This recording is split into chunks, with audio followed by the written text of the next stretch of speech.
Hindi naman dumi yan eh. Okay lang. Yeah.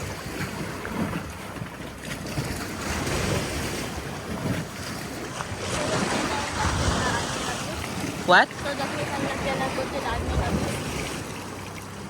Yeah nga, yeah.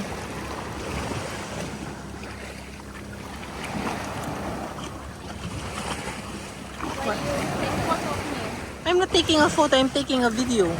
Why? Because I'm a vlogger.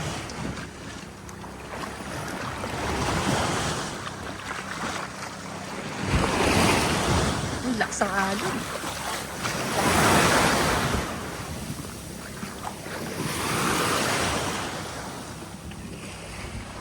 Wah, ganda. Walang tao.